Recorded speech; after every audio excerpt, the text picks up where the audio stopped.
Hello and welcome to How I Built This Resilience Edition from NPR. Happy Friday, everybody. I hope you are doing well. I am looking forward to the weekend. I need it. It's been a long week. As you know, this is where we talk about how businesses are building resilience during this challenging time. In the window next to me are Ajay, Prakash, and James Joun, the co-founders of Rinse. It's an app that you can use to get your laundry picked up and washed. They operate in the Bay Area, in LA, Chicago, Boston, DC. We'll talk a lot more about it. This way, hello, guys. How's it going? Thanks for having us. Thanks for being here. Before we begin, I just want to acknowledge and thank Hubspot for supporting this series and NPR. Complex enterprise software shouldn't get in the way of doing good work. HubSpot's Marketing Hub Enterprise makes it incredibly easy to do powerful things, launch campaigns quickly from a user-friendly interface, improve performance using AI, and attribute revenue to every marketing activity. With HubSpot, you can spend more time delighting your customers and less time managing software. Discover all the new features in Marketing Hub Enterprise at HubSpot.com. HubSpot, thank you for supporting this series. This is how we can do the show. This is how NPR can continue to make great programs because of support from sponsors like HubSpot. So thank you. Okay, let's get back to Rinse. And Ajay and James, welcome to the show once again. It's great to have you. Yeah, thanks for having us. I know that the both of you are in San Francisco in your office. And by the way, before I forget, if you are watching this on Facebook or Twitter or YouTube or LinkedIn, please submit your questions for Ajay and James. We love your questions. It's the only time I get to ask them because otherwise I'm in the studio with people and it's just me and my questions. So please keep them coming and we'll get to your questions. Any questions you have about Rinse, about their business model, about how they're dealing with the financial and economic crisis, whatever you want to ask them, please keep them coming. So guys, let's start. Let's dive right into it. Explain what is Rinse? How does it work? Yeah, I mean, Rinse in its simplest form is pickup and delivery of dry cleaning and laundry. We started in 2013. To give you a little bit of the background, at the time I was looking to start a company and I was excited about a couple trends. One was the idea of bringing technology to old school industries, and the other was around removing friction in existing customer experiences. And I actually had a bunch of ideas I was exploring, but not the one that got me really excited. And then James actually came to me with the idea of doing something in dry cleaning. You guys are college friends, right? That's right. Yeah, exactly. I've known Ajay for 20 years, and my background was more in healthcare. But my first job in life was helping out my parents in a dry cleaner store. So they put me to work when I was young. I know the industry very well. My uncles and aunts are also in the industry, and so for as long as I can remember, during family gatherings, we would talk shop, we would talk dry cleaning, all the time. More recently, the discussion is really focused on why is business so slow? Why isn't there as much business as there used to be? And so in 2013, Jay and I were meeting up for breakfast to discuss, ideas to start up businesses. I had just come back from my parents' store, and it's one thing to hear that business is slow, and then to see it in person is just stark. And so I was prepared to see, customers and machines running, and it was silence. And so. Wow.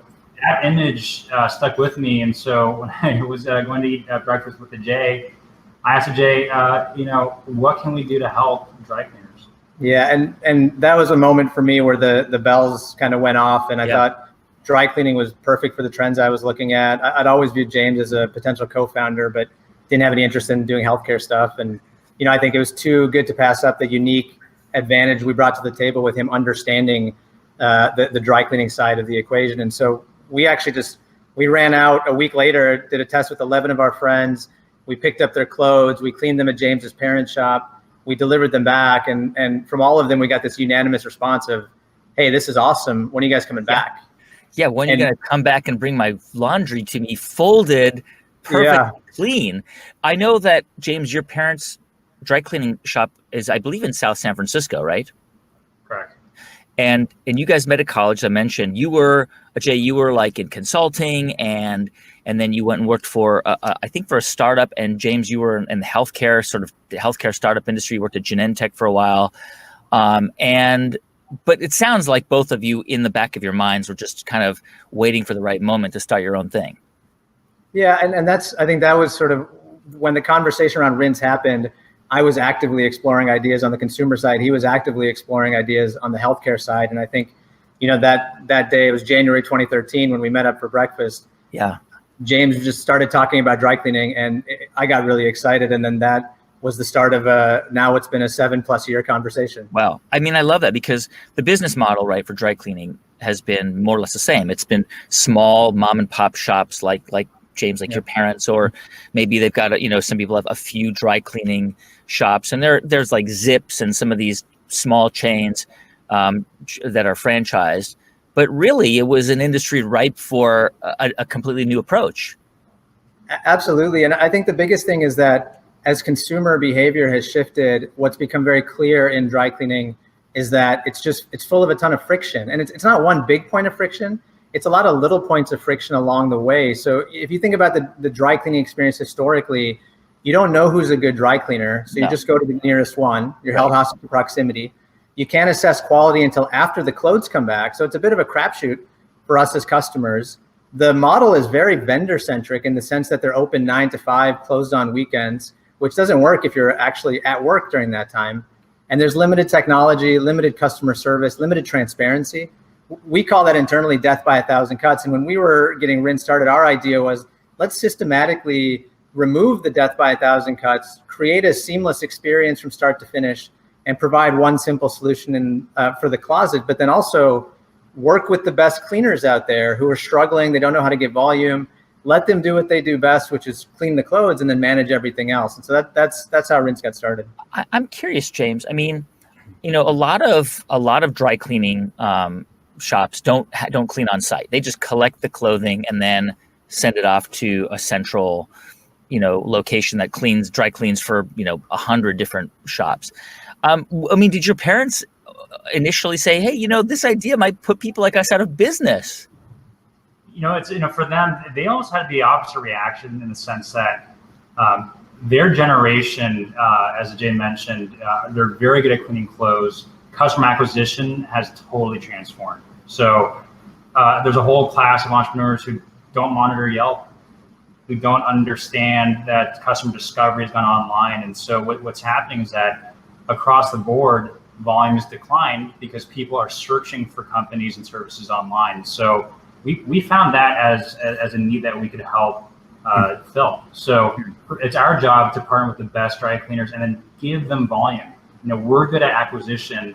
We want to partner with those who are really good at cleaning and make that a win-win situation. But those are only dry cleaners that offer cleaning on site, right? I mean, a lot of them don't. A lot of them don't have those facilities.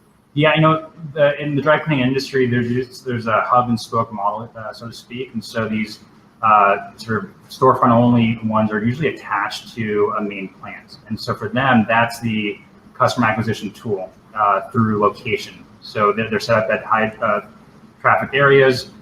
Those are the ones that are usually have a plant attached to them. Usually, those are owned by the same person. Some of them are outsourced to another central plant. Well, and if you look at consumer behavior, I think what we saw and what we continue to see is that there's a shift away from the value of location. And just because there's so much friction to get to the dry cleaner and get back, and customers are shifting more to pick up and delivery, a customer-centric approach. So for example, when we started Rinse, we only serve the customer and we continue to serve the customer between 8 p.m. and 10 p.m. because that's more in line with the customer schedule. It's more customer-centric. So the industry is evolving, and COVID is certainly accelerating some of those trends. And so for us, our goal is to provide the best customer experience and hopefully lift the industry and help evolve the way everyone's thinking about this service so that it's customer first. So essentially, I mean, you get an app, right? You got the app, and you want to get your stuff cleaned or laundered or whatever. You go on the app and you put in your order, and then it somebody comes, picks it up, and then you partner with different dry cleaners to clean it. You don't own your own facilities, your own cleaning facilities. That's right. Yeah. So you schedule a pickup. We send our valets to come pick it up. They're all W-2 employees. They're the front lines of the customer experience, and they'll come get your clothes, answer any questions, similar to what a counter person might do at a cleaner. And then we bring it back to our facility, and then our cleaners will clean it. And our goal is to work with the best cleaners. The reality in the industry is that all cleaners are underutilized. They all have excess capacity, and they don't one, know how to get volume, and then two, because of that vendor-centric approach, their world tends to be very spiky during the week. You know, they'll get that Monday morning rush, and then the rest of the week is kind of quiet. What we've done is built a model where we're going to send our cleaning partners a predictable, steady stream of volume, allow them to clean the clothes, fill their capacity, but then also allow them to grow and actually be able to plan for growth, because we're sending volume 7 days a week. So you don't, I mean, really, you don't need your own facility. You don't need to build a cleaning plant or a processing center for clothing at all, right? No, and I think when we started Rinse, the idea here was to really build a process and technology layer on top of an existing infrastructure. You know, right. Dry cleaning has been around for a long time. There are some cleaners out there that aren't very good, but there are a lot of very good cleaners out there, and they just need help getting volume, and that's really where we stepped in. Yeah, I note that you made a point of saying that your drivers are W-2 employees. You're in California. Obviously, California state legislature passed a law really, you know, clearly targeting Uber and Lyft, that so-called gig workers need to be W-2 employees. Those companies are challenging that law because obviously Uber and Lyft drivers are not W-2 employees. But you decided to make your drivers employees of the company. It sounds to me like that was a conscious decision, that you were very intentional in deciding on that, because it's more expensive. Absolutely. And they've been W-2 since the beginning, since 2013. And I think for us, we realized that the valet is the front lines of the customer experience. You know, as I said, they're effectively replacing the counter person. And if you as a customer are using Rinse and you have a totally normal service experience, the only person you should ever see is your valet. And so for us, we wanted to make sure we were able to hire the best people, train them, develop them, invest in them. And certainly it's more expensive to employ valets, but it's better for them. It's better for Rinse. It's better for the customers. So it was a no-brainer decision up front. I believe you've raised close to $24 million since you launched in 2013, which, you know, presumably has given you some decent runway to work with.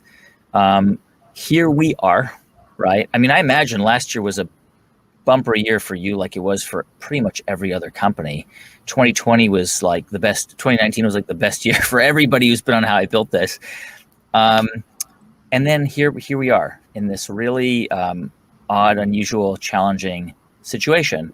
Right now I am wearing this shirt, and anyone who has seen me do this live has seen me wear this shirt a lot. And I'll be honest with you, you're kind of lucky you're not in my studio with me right now, because it looks nice, but it doesn't smell nice. So forgive me. I'm just being transparent here.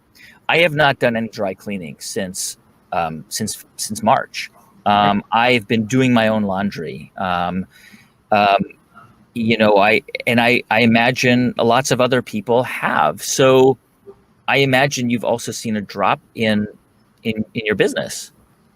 Yeah. So what we've seen so far, I mean, at a high level, we're holding up okay. And I think the key thing to understand is that we offer dry cleaning and laundry, and the way those two services have behaved during the pandemic are a little bit different. So dry cleaning has certainly taken a hit. You have less people going to the office, less people traveling, you know, weddings and graduations and formal events aren't happening. And we've certainly felt that. But laundry on the other side has remained pretty stable. And we have a subscription laundry service as well, which has actually been growing a little bit during the pandemic. So, you know, there's all things considered, we're holding up okay. We've been able to ensure financial stability, ensure job security for the whole team. And I think, you know, even more importantly, when all of this hit in early March, we were not, it was hard to know what was going to happen. I think once the shelter in place hit, we started seeing dry cleaning come down, but we were actually a couple of weeks ahead of this. We, you know, sent anyone who could work from home starting March 5th. And I think for us, we realized that the first thing we had to do, you know, as we're an essential service, we've remained open this entire time. The first thing we had to do was really take a hard look at our operations and make sure that every step of the way was maximized for safety and reducing the risk of transmission. And so we basically, you know, day one started to look at every piece of it. Just out of curiosity, James, how is your parents' dry cleaning business doing right now? I think they're holding up. Similar to what Ajay said, it's definitely down. They're in a position where they're wanted to retire for a while, but rather just keep the routine, even though there's not really customers coming in, just for routine's sake. Like many other dry cleaners, they're probably running their machines once a week. Wow. And so, it's definitely take a hit, especially in the Bay Area where we've had shelter in place longer than most parts of the country. And so, it's tough. We've done a lot as a company though with the cleaning partners that we have. Back in March, getting in front of the data, providing them with relief resources, directing them to programs that can help them out, because especially in the beginning, there's so much information. Federal, state, local, and so part of our job is to to help them out, because there's this empathy here where we have cleaning partners. Not all of them are fluent in English. There's a lot of information out there changing every single day. So we spend a lot of time directing them towards relief programs, and so that's helped. Yeah, and the interesting thing there too is that the cleaners we work with, most of the cleaners, it's not easy for them just to say, hey, I'm going to start doing delivery, or hey, I'm going to start offering laundry. They're totally different businesses. And so for us, when we were looking at our cleaning partners, we weren't sending them as much volume on the dry cleaning side. And on our cleaning partners, we have partners that are specifically for dry cleaning and specifically for laundry. But what we wanted to do was think about ways we can help them, not only keep them safe, but help them drive business in a time where we're not getting people cleaning their shirts or going to formal events. And so one thing we did starting in April was we actually spun up the production of reusable cloth masks, and we ordered them from our cleaning partners for our own team, and then decided to extend production to sell to customers. And we found, for at least for a couple of months, we were able to offset the decline in dry cleaning revenue with the sale of masks, and that helped our cleaning partners continue operating. Yeah. I mean, I go through like 5 masks a week. I mean, cloth ones, just constantly washing them, because they get kind of stinky after a while. Let's be honest. I'm curious. This is when I've got 2 kids, a 9-year-old and an 11-year-old. When they were babies, we were those like freaks who did cloth diapers. But I'll be honest, we were lazy. We didn't wash them ourselves. We had a service that would come and pick up the cloth diapers, wash them, and then bring the cloth diapers back. And that was great. We didn't feel like we were throwing away all these disposable diapers. Is that something that you might kind of branch out into at some point? Is there even like a, would that even be worthwhile doing? Yeah, I mean, from a general perspective, we do think about one simple solution for everything in the closet. So when you think about branching out, there are other services we might add, but the core is certainly dry cleaning and laundry. And when you think about our core customer, it's a universal service, a universal need. So we see people of all ages, but it tends to be, we call it the full service family. It's couples with or without kids, mid-30s to 40s, who are really busy. And so we don't get a lot of requests on the cloth diaper side, but we certainly have customers who are young parents and are too busy to do their own laundry and need help. We're getting some questions here from Facebook and YouTube and LinkedIn, and please keep them coming. I'm sorry I haven't gotten to them so far. I wanted let me get to this question from Simo on YouTube. This is a good question. How did you guys attract customers at first? This is a question that we always deal with on the show, the chicken and egg problem, right? Like you're going to dry cleaners and you're saying, hey, we want to partner with you. We're going to bring you a lot of customers, but you don't have any customers. And then you go to customers and saying, we're going to get you the best cleaning, but you don't have any cleaners. So how did you start? I mean, James, you had an advantage and your family had a family business, but how did you get customers at first? Yeah, I mean, we did have an advantage, because one thing you do want to do is you need to get the supply side up and running before you start bringing demand in. And we actually chose not to work with James's family to start. It was more finding business partners. And, I think we had to tell them what we were going to do. And we got a lot of skeptical looks at the time, but the credibility that James brought to the table allowed us to sign up some early partners. And then from a customer standpoint, honestly, after that early test in February, we did a bunch of need finding. We felt really good about what we were doing. And then in May 2013, we signed up 10 of our friends. And then we started just testing out the operations. We put a circle around 3 zip codes in San Francisco and said, hey, let's prove it out here before we prove it out anywhere. And we signed up our friends. And then in June and July, we got more friends or their friends. And it was all very much word of mouth early on. August 2013, we brought on our third co-founder, Sam, who's our CTO and head of product. And then we really just started investing in running because the feedback was really positive. And we just kind of added zip code by zip code to the point now where we're in the Bay Area, LA, DC, Chicago, and Boston. But it's important to remember in 2013, it was a very novel concept. Yeah. Like the second we introduced the fact that we were going to do pickup and delivery of dry cleaning and laundry, and you could do it with some form of technology, we had a large email list right away. And that was part of the early signals that we were striking a chord and it was worth continuing to pursue this. I'm curious. I mean, now that we're in this sort of COVID period and it's likely we're going to be in this place for a while, right? I mean, even if there's a vaccine in early 2021, it'll take a while before most of us are vaccinated. So when you realize that we're in for an economic slowdown, presumably you probably cut things like marketing, and I know you didn't lay anybody off, right? You've got about 200 employees, is that right?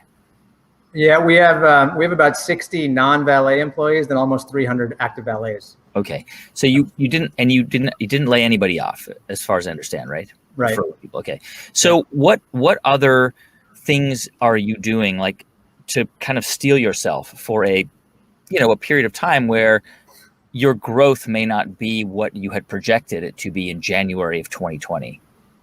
Yeah, it's interesting because the 12 months, the path of a startup, I think, builds resilience the whole time. And the past 12 months, we as a company, prior to the pandemic, were focusing on getting to profitability, right? We were working on reducing our expenses, improving our margins, taking those steps you need to reduce cash burn. And we made a lot of progress. So going into the pandemic, we were actually well suited from a financial stability standpoint to weather the storm. And as I mentioned, dry cleaning took a hit, but laundry's held up, and that certainly helps. So relative to, companies maybe in travel or live events, it's a different impact. I think for us, the big question, it's not if dry cleaning will come back. We know it's going to come back. The question is when. And so what we're doing is we've taken all the steps to ensure safety, right? Safety across all parts of the process, safety for the team and the customers. We have, as a very operationally complex business, we have a mantra of always be paranoid, never be complacent. It couldn't be more important than right now. And so even though operating in COVID is kind of normal for us now, we need to continue to maintain that vigilance. And then I think it's just taking steps that we can take to continue to make sure that, it's not the difference of dry cleaning coming back in 6 months, 9 months, or 12 months isn't the difference of our ability to survive and weather the storm in a strong way. So we're just taking various steps to reduce costs, continue to drive growth where we can so that we're extending runway as long as possible. I'm curious about the competitive landscape, right? I mean, there are other businesses that are offering a similar service. And is there a world where we're heading towards a DoorDash versus Grubhub versus Uber Eats versus, I don't even know, all the other caviar? Like, is there a world where there's sort of a race to, I don't want to say the race to the bottom, but a race where you're constantly undercutting other competitors to offer the best price to keep your customers, where it becomes very difficult to become profitable? We don't think that there's a world like that in our space. I think the one thing we found, we started when Uber and Lyft were, the arms race was going. And I think we recognized early on that this isn't a land grab opportunity. It's really about providing a high quality service. The second you use us, if you don't have a good experience, you're not going to stick around and come back a bunch of times. And so for us, it's really about nailing the execution. At the end of the day, this is a industry where the barriers to entry are super low. Your listeners could go away and say, hey, I'm going to start serving my friends and doing their laundry. It wouldn't be hard to do. But the barriers to scale are incredibly high because there's so much operational complexity. And so for us, we spent the last 7 years really mastering that operational complexity, implementing technology to be the most digitally advanced company in the space, and really focusing on, as we scale, how do you scale quality? How do you scale the customer experience? So right now, from a competitive landscape standpoint, a lot of the startups that maybe started around the same time as we did are no longer around. And at the end of the day, it is a service-based business that's, won and lost through execution. Execution starts and ends with the team. And so we're, really just focused on every day providing the best service. I do think the interesting dynamic we might see in this space is less about an arms race and more that there are a lot of dry cleaners that don't want to continue dry cleaning. You have a lot of people who want to retire. You have kids who don't necessarily want to take over. So there's a lack of generational transfer. Yeah. And there is some opportunity potentially for consolidation, but it's not an easy path. Let me ask you guys to put on your entrepreneur hat for a moment, right? You met in college. You were clearly friends. Clearly, you've got a great relationship, friendship, and business partnership. I think a lot of people will consider starting a business right now. People, especially people who've lost their jobs, or people who are kind of looking at the world and saying, "What do I have to lose?" And I actually think that in 5 years from now, I'm going to be interviewing people who started businesses during this COVID pandemic. So it's sort of a two-part question. Do you think actually now is a good time to start a business in the midst of a financial and economic crisis? And secondly, if so, what should somebody thinking about starting a business look for in a potential co-founder? Yeah, it's a great question. I mean, on the first part, I would say, I don't know that the timing of based on macro factors is as important as personal factors. I think when you look at starting a company, you have to ask the question, why me? Why now? Why am I the one who should be starting a company in this industry and solving this problem? And why is this the right time? So for Rinse, I've been focused on consumer startups. James grew up in dry cleaning. There was a good story for us to do it. And the why now was that, Uber and Lyft had basically made the consumers realize they could use the mobile phone as a remote control for their life. And it made sense. And so I think being excited about it is really important. And then finding that when you start working on your idea, if you're excited the next week, keep going. And if you're excited the next week, keep going. And what you have to do is you have to be excited, not just by like the glamour of what starting a company might be, but then like doing the research and building the model and looking at the numbers and all the stuff that's not as fun. If you're still excited, it's certainly worth trying regardless of the macro environment. It's a grind, as you have alluded to. James, what do you think when you thinking about finding a partner? I mean, clearly you guys have a strong partnership. And from what I deduce, Ajay, you sort of focus more on operations and business, the business side, and James, you focus more on product and development. Is that fair? The way I think about it is, for my parents' shop, my mom focuses sort of the front of the house, and I'm more of the back of the house. So okay. I'm in the operation guts. So. Okay, I got you. Okay, so I reversed it, right? Okay. Yeah, and I think that was, fortuitous, for two reasons. One is Ajay is a repeat founder. And so for me, I had this deathly fear of leaving my job and taking the leap and to found Ajay because he's kind of done it before. Yeah. And that was comforting and, really building my confidence to actually make that leap. Because when I first told my parents, they were like, what are you doing again? And I think secondly, in terms of finding a good co-founder, one exercise that we did early in 2013, which I didn't really understand at the time, but the wisdom of Ajay made us do this, is that we went through a set of questions to really align the expectations and values. Why are we doing this? What are your goals? How do you work together? And those have now translated to our core values, which we live to, that guide our company till this day. And so, for us, it's like, if you're trying to co-found a company with someone else, go through that exercise. It could be with a friend, it could be with someone you don't know that well, but you really need to align on your values and what your goals are. I think that is a critical step because a lot of people don't have that conversation and say, hey, you know what? This is my friend. I'm going to trust him or her. It may not work out that way. Yeah. And just, it is like a marriage, right? So we've been in this now for 7 years and there's still hopefully a lot more years ahead of us. And I think, to that point, I've known James for 21 years now and we're very good friends, but we still went through that exercise to say, like, what do you want out of this? What are your expectations? What is your working style? All that sort of stuff. I think having a lot of those conversations up front are incredibly important because you need to have aligned values, just like a marriage. You need to have aligned expectations, but then also I think there's an important factor of if you can have implicit trust in the individual, that's really important because as much as we want a straight line path to the end goal, it ebbs and flows and there are ups and downs, and you want to make sure that the the people beside you are going to be rocks, and they're going to, be there with you as you go through it. And speaking to that, I think it's hard to see on the camera, but there's actually a plexiglass divider between the two of you, right? That's right. Yeah. Like, is that thing in the middle is a plexiglass divider? Yeah. So, because we've been open this whole time, we've been very focused on safety. Yeah. And all our protocols of being in the office involve masks and social distancing and all that. So this is the first time we had to create a protocol for a live interview together. Oh, wow. Thank you. That's so cool. Like, so just touch the plexiglass. Just show us. There you go. There it is. So amazing.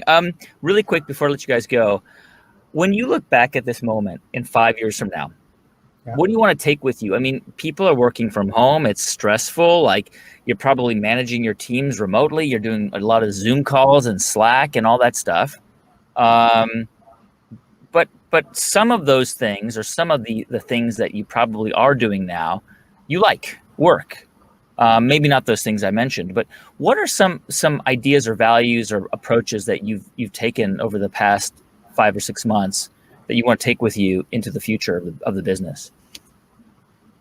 Yeah, for us, it's interesting. I think it's certainly been a challenging time. I think just like the second time you start a company or the second kid you have, it becomes easier. I imagine the next time we have to go through this, we'll make fewer mistakes and we'll do everything better and faster. But I think, as I think about it, when we look back on this, this is really a moment where the team came together. We've come together in exceptional circumstances before, but this is none like this. And, seeing the team come together to put the protocols in place and make sure we were ensuring safety across the board has been really awesome for us. And I think the other thing you see is that, you can't predict what's going to happen tomorrow, right? In February, there's no way our plan factored in navigating COVID and doing what we're doing. And so it's really important to have guiding principles that help you during the good times and the bad times. And for us, we wrote our core values in March 2013, and they've been the same core values